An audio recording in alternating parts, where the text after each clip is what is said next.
And joining us now, we have Purushottam Das. He is in fact inside that ashram as we speak.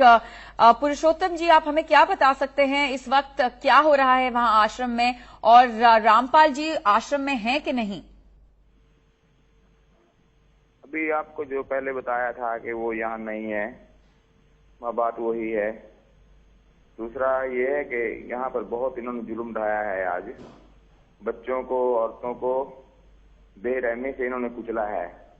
उसमें 5 मारे गए हैं और कम से कम 400 जख्मी हैं, जिसके लिए कोई ट्रीटमेंट नहीं है। 2 एम्बुलेंस आने दिया, बाकी को नहीं आने दिया।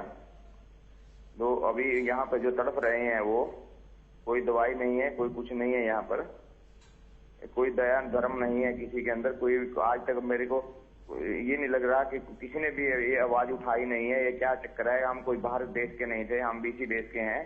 हमने क्या जुर्म किया था? तो इतना जुल्म नहीं करना चाहिए था। कोई वो टेररिस्ट नहीं था। टेररिस्टों को भी इन्होंने छोड़ दिया था कुछों की जान बचाने के लिए। टेररिस्टों को ये अफगानिस्तान छोड़ के आए थे ये सरकार थी भाजपा।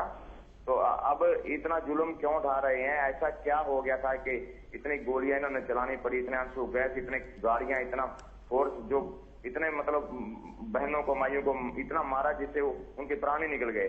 ऐसा क्या हो गया था? अब क्या और ज्यादा क्या बताएं? हम तो न्याय के लिए लड़ रहे थे। इतना बड़ी आवाज उठाई इस देश के अंदर, उससे वो अब इनको जलन हो गई कि क्यों बोल दिया। इनकी इज्जत का सवाल बन गया। ये कोई बात है? कोई अब ईर्ष्या बस इतना कहर ढा दिया हमारे ऊपर। हम तो पहले ही इसको ढो रहे थे। 2008 से ये जुल्म हो रहा है। क्यों नहीं सीबीआई की जांच करवाते? ये हम जब मांग कर रहे हैं सीबीआई की जांच होनी चाहिए। अब यहाँ पे जख्मी हुए पड़े हैं, खून से पूरा लथपथ है सारा। यहाँ पे 2 कमरे थे हमारे जिसमें थोड़ा मोटा प्राथमिक चिकित्सा दी जाती थी। सब खून से लथपथ हुआ पड़ा है सारा। कोई यहाँ कोई रहम नहीं, कोई दया नहीं किसी के ऊपर। कोई भी नहीं, देश के अंदर कोई नहीं रहा। क्या इतना दबाव है सारा?